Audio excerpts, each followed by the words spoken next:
விமானத்துக்கு பக்கத்தில் மூலவரோட விமானத்தில் வந்து என்ன ஸ்பெஷல் அப்படின்னு பார்த்தீங்கன்னா, மூலவரோட விமானமே வந்து எண்கோண வடிவில் இருக்குது. அந்த எண்கோண வடிவில் இருக்கிற மூலவர் விமானத்தில் எல்லா சிற்பங்களுமே வந்து சுதை வடிவில் தான் இருக்கும். இந்த சுதை வடிவில் இருக்கிற சிற்பங்களை தான் நம்ம எல்லா கோவில் மூலவர் விமானமும் பார்த்துருப்போம். இந்த கோவிலில் மட்டும் எப்படின்னா, கல்லுலேயே வந்து இங்கே உள்ள சிற்பங்கள்லாம் இருக்கிறது மிகப்பெரிய அபூர்வமான அதிசயமான விஷயமா இருக்குது.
கிழக்கு திசையை பார்த்து இந்திரனும் மற்ற 4 பக்கமில் வந்து தட்சிணாமூர்த்தியும் நரசிம்மரும் யோக நரசிம்மராக வந்து கையை மேலே வச்சுட்டு யோக நரசிம்மராக வந்து மூலவர் விமானத்துலேயும், நரசிம்மரும் தட்சிணாமூர்த்தியும் இந்திரனும் பிரம்மதேவரும் 4 மூலையிலையும் அவங்க வந்து காட்சி தராங்க. அது பக்கத்தில் இருக்கிற நீங்கள் பார்த்துருப்பீங்க, அந்த பார்க்குற அந்த நந்தி பகவான் வந்து கல் தானே நகர்த்தி வைக்கலாம் அப்படின்னு நினச்சிருக்காங்க.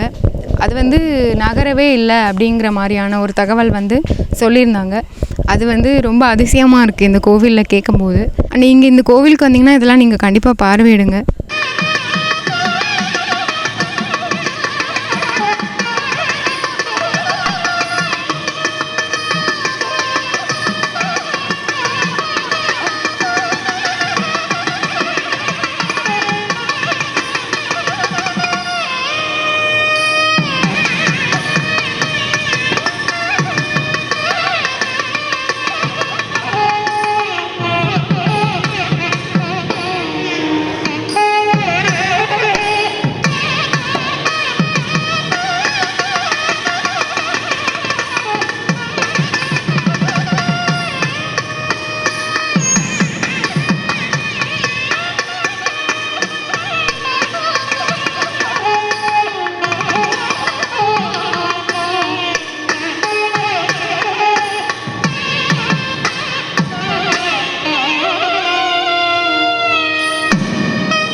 இந்த கோவிலோட ஸ்பெஷலில் நம்ம அடுத்ததாக பார்க்க போகிறது வந்து என்னன்னு பார்த்திங்கன்னா, இந்த துவாரபாலகரை பார்த்திங்கன்னா, இவர் வந்து பாண்டிய மன்ன காலத்தில் வந்து இந்த துவாரபாலகர் அமைச்சிருக்காங்க. இந்த துவாரபாலகர் வந்து எல்லா கோவிலையும் உள்ளது போல் இருக்குது. இந்த துவாரபாலகரை அமைச்சதுக்கப்புறம் அடுத்து வர ஆட்சி காலத்தில் வந்து அந்த துவாரபாலகரை வந்து அமைச்சிருக்காங்க. இந்த துவாரபாலகரை பார்த்திங்கன்னா அதுக்கப்புறம் உள்ள ஆட்சி காலத்தில் இதை அமைச்சிருக்காங்க. அந்த ஆட்சி காலத்தில் உள்ள துவாரபாலகரை பார்த்திங்கன்னா இந்த துவாரபாலகருக்கும் வித்தியாசம் இருக்கும். இவர் வந்து மீசோடு இருக்கிற அமைப்பில் இருக்கிறத வந்து ஒரு வித்தியாசமான அமைப்பில் இருக்குது. அதை நீங்களே பார்க்கும்போது தெரிஞ்சுக்கலாம். அடுத்ததாக நம்ம பார்க்க போகிறது துவாரபாலகருக்கு அப்புறம் மூலவர் விமானம். மூலவரை பற்றி பார்க்க போகிறோம். இங்கே வந்து மூலவரோட திருநாமம் வந்து அக்னீஸ்வரர். இது வந்து 3வது திருத்தலம். சுயம்புவா உருவானதில் வந்து திருநெல்வேலியில் சுயம்புவா உருவானதில் இது 3வது தலம். இதில் வந்து ஃபஸ்ட்டு தலம் வந்து வேணுவனநாதர்ன்ற பேரில் நெல்லையப்பர் வந்து வீட்டிலிருந்து காட்சி தரதாகவும், 2வது ஸ்தலமாக இந்த அக்னீஸ்வரர் வலுவூரில் வந்து காட்சி தரதாகவும், 3வதாக ராஜவழிபுரத்திலே உள்ள அக்னீஸ்வரர், அந்த கோவிலையும் அக்னீஸ்வரர்ன்ற திருநாமத்தில் தான் சுவாமி வந்து காட்சி தரதாகவும் புராணங்கள் சொல்கிறாங்க.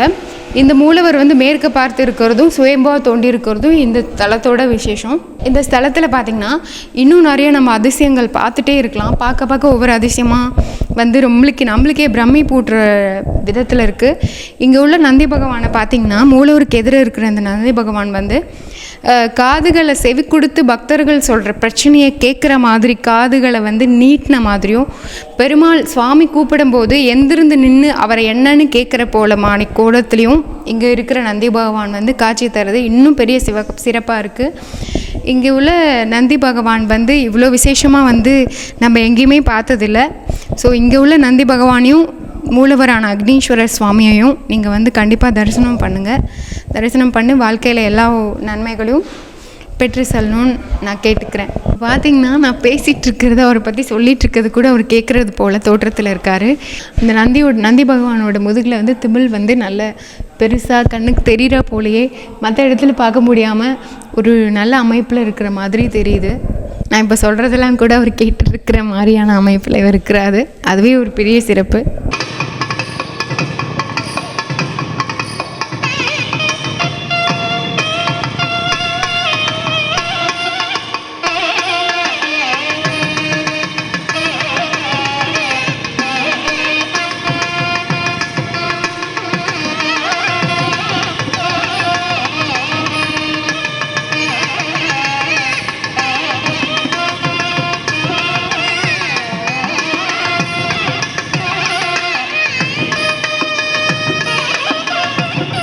அங்கே மூலவர் விமானத்துக்கு மேலே பார்த்திங்கன்னா மூலவர் இருக்கிறதுக்கு மூலவரோட ஸ்தானத்தில் உள்ள மேலே பார்த்திங்கன்னா பாண்டியர் காலத்தில் கட்டடக்கலையில் எப்படி இருக்குமோ அந்த மாதிரி அமைப்புலையும், அம்பாளோட சன்னதியில் பார்த்திங்கன்னா அதுக்கப்புறம் ஆட்சி செய்த மன்னர்களோட கட்டடக்கலை அமைப்புலையும் அம்பாள் சன்னதி இருக்கிறத நீங்கள் பார்க்க முடியும். இங்கே இருக்கிற அம்பாள் சன்னதிக்கு நேர உள்ள நந்தி பகவான் வந்து கழுத்தில் மணியோட காட்சி தர மாதிரியான வடிவமைப்பில் இங்கே வந்து நந்தியை உருவாக்கியிருக்காங்க. அங்கே உள்ள சுவாமிக்கு நேர உள்ள நந்தியை பார்த்தீங்க. இப்போது அம்பாளுக்கு நேரம் உள்ள நந்தியை பார்த்திங்கன்னா ரொம்ப குட்டியாக அட்டுக்குட்டி போல் வந்து உட்கார்ந்து இருக்கிற நந்தியையும் நீங்கள் பார்க்க முடியும். அவர் கழுத்தில் இருக்கிற அந்த மலையையும் கூட நீங்கள் கண்கூட பார்க்க முடியும். அது வந்து அதுக்கப்புறம் அந்த ஆட்சிக்காரர்ல மன்னர்களோட வடிவமைப்பில் இதை வந்து உருவாக்கியிருக்காங்க.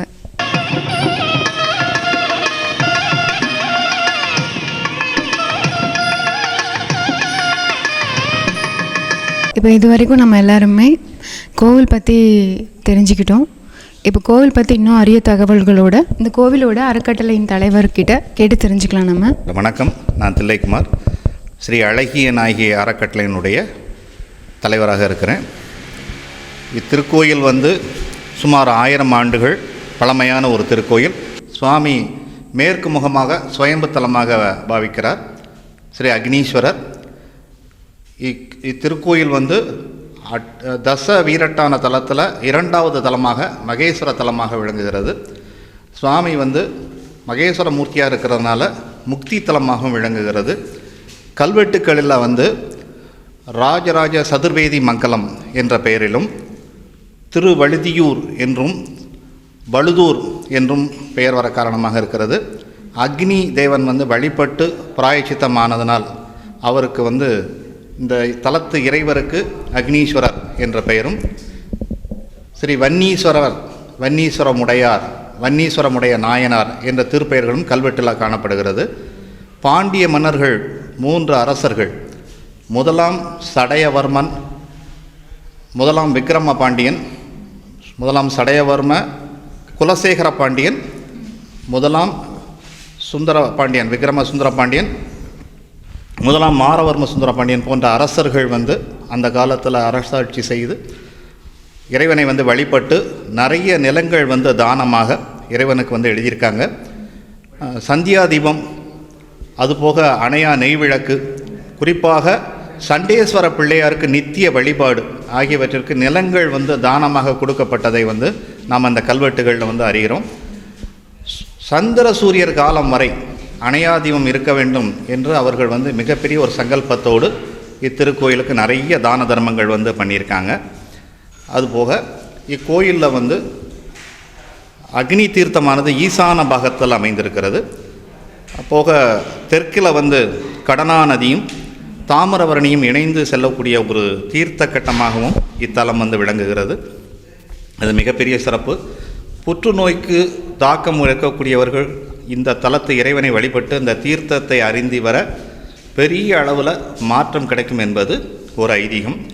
எல்லாவற்றிற்கும் மேலாக சனி பகவான் குபேர திசையில் அமர்ந்திருப்பதால், அருள் பாலிப்பதால் இத்தலத்து இறைவரை வழிபட்டு சனீஸ்வர பகவானை வழிபட்டு திருவிளக்கு ஏற்றி வர சனியினுடைய தாக்கத்தில் இருப்பவர்களுக்கு பெரிய அளவில் தாக்கங்கள் வந்து பாதிக்காமல் அது குறையும் அப்படிங்கிறது ஒரு ஐதீகம். திருக்கோயிலில் பைரவர் ஈசான பாகத்தில் அருள் பாலிக்கிறார். எல்லாமே ஒரு பாண்டியர் காலத்து கட்டடக்கலைக்கு எடுத்துக்காட்டாக விளங்குகிறது. அந்த கோஷ்ட மகர தோரணங்களில் இவர் விநாயகர், நம்ம திருஞான சம்பந்தர், ஆடல் வல்லான் போன்ற திருவுருவங்களை நாம் அதில் காண முடிகிறது. மற்றபடி இத்திருக்கோயிலானது இந்த ஸ்வயம்பு திருமேனி வெளியில் வந்து எல்லா பக்கமும் இதனுடைய சிறப்புகள் தெரியணும், இத்திருக்கோயிலுக்கு வந்து நிறைய பக்தர்கள் வரணும் அப்படிங்கிறது எங்கள் எல்லாருடைய ஒரு விண்ணப்பம். இத்திருக்கோயில் இந்து சமய அறநிலைத்துறையினுடைய நிர்வாகத்திற்கு கீழ் இருக்கிறது. சிவாய நம. திருச்சிற்றம்பலம்.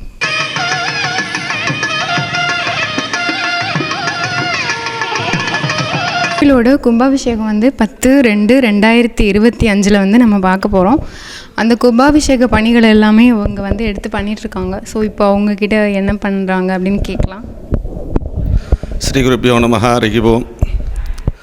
அருள்மிகு ஸ்ரீமதே அழகநாயகி அம்பிகா சமேதாய அக்னீஸ்வர திருக்கோவிலில் வழுதூர் நாமாலங்கிருத கிராமத்தில் ரெங்கேசமுத்திரம், பிரம்மதேசம், அத்தாளநல்லூர் இக்ஷேத்திரங்கள்லாம் வந்து சதுர்வேதி மங்கலம் என்று சொல்லப்படுகிறது. ராஜராஜ சதுர்வேதி மங்கலம் என்று கல்வெட்டில் விளங்குகிறது. இந்த ராஜராஜ சதுர்வேதி மங்கலம் அப்படிங்கிறது வந்து மகாதேவர் அப்படிங்கிறது ஒரு விசேஷமான இந்த தேவாலயத்தில் அக்னீஸ்வரர் மேற்க பார்த்து சிவாலயமாக விளங்குகிறது. மகாதேவர் அப்படிங்கிறது மகாதேவ அஷ்டமி சர்வரோக நிவாரணம் அப்படிங்கிற வைத்தியநாதனாக இத்திருக்கோவில் விளங்குகிறது.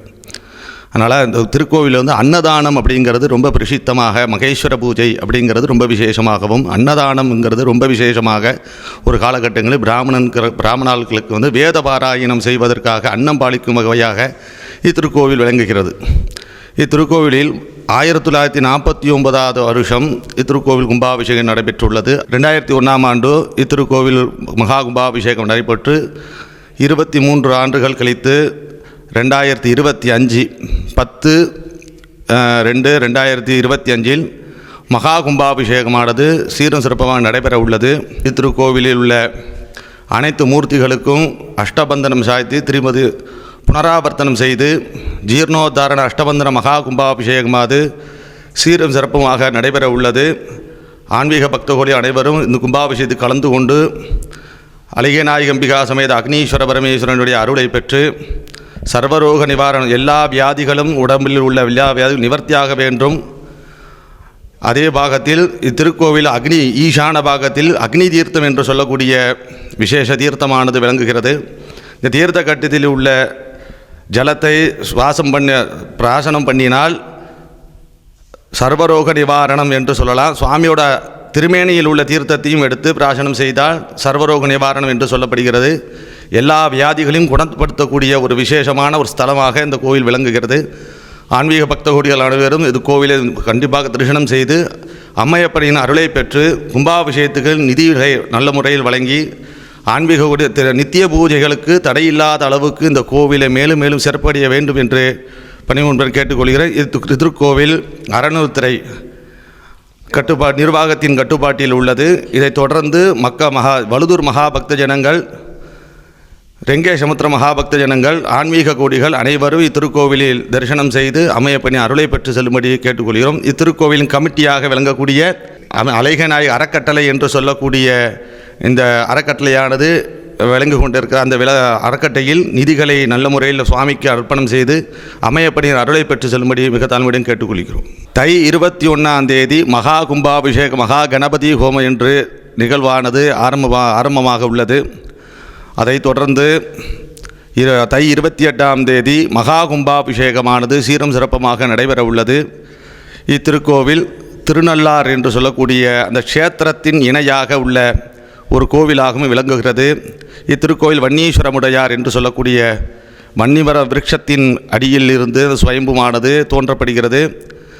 இது குபேர பாகத்தில் தட்சிண பாகமாக சனீஸ்வர பகவான் விளங்குவதால் குபேரனின் தனாகர்ஷணம், அதாவது சனி பெருக்கு அப்படிம்பாங்க ஒரு வகத்தில், பொங்கு சனி அப்படிங்கிறது. அதே மாதிரி இத்திருக்கோவிலானது குபேர பாகத்தில் சனீஸ்வரன் இருப்பதனால் பொங்கும் சனியாக விளங்கக்கூடியது. சனி தோஷங்கள் உள்ளவர்கள் இத்திருக்கோவில் தரிசனம் செய்து அம்மையப்பனினுடைய அர்ச்சனை ஆராதனை செய்து அபிஷேகங்கள் செய்து சனீஸ்வர பகவானுக்கு சிறப்பான பூஜைகள் செய்து வந்தால் மேலும் மேலும் செல்வ விருத்தி ஆகும் என்பதை இந்த திருக்கோவிலின் சார்பாக தெரியப்படுத்திக் கொள்கிறேன்.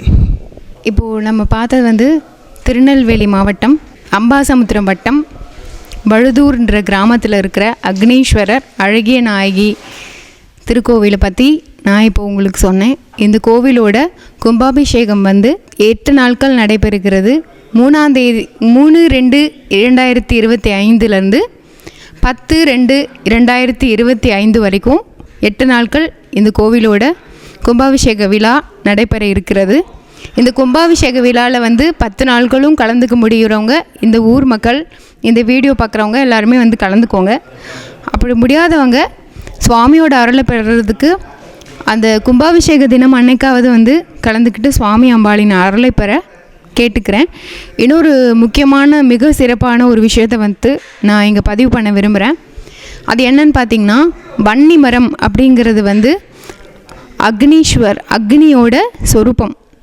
வன்னி மரம்ங்கிறது அக்னியோட ஸ்வரூபமாக இருக்கிறனால அந்த வன்னி மரமே இங்கே சுவாமியோட தலவிருட்சமாக இருக்கிறது மிகவும் விசேஷமாக சொல்லப்படுது. அந்த அக்னியின் ஸ்வரூபத்தில் இருக்கிற வன்னி மரத்தில் இங்கே சனி பகவானோட ஆதிக்கமும் இருக்கிறனால இந்த கோவிலில் நீங்கள் தரிசனம் பண்ணி ஸ்தலவிருட்சம் தரிசனம் பண்ணி சனி பகவானையும் தரிசனம் பண்ணி நீங்கள் வழிபட்டுட்டு போனீங்கன்னா கண்டிப்பாக உங்களோட வாழ்க்கையில் நீங்கள் நல்ல முன்னேற்றங்களை பார்க்க முடியும் அப்படிங்கிறத நான் இங்கே பதிவு பண்ணிக்கிறேன். எல்லாருமே கண்டிப்பாக இந்த அழகிய நாயகி அக்னீஸ்வரரை தரிசனம் பண்ணுறதுக்கு கண்டிப்பாக கலந்துக்கோங்கன்னு இந்த கோவில் நிர்வாகம் சார்பாக நானும் உங்களை அழைக்கிறேன். மீண்டும் இன்னொரு ஆன்மீக தகவல் நிகழ்ச்சியில் உங்களை நான் கண்டிப்பாக சந்திக்கிறேன். உங்கள் வியாபாரத்தை இன்னும் மேம்படுத்த விளம்பர வண்டி தேவைக்கு எங்களிடம் அணுகவும் 9443554244.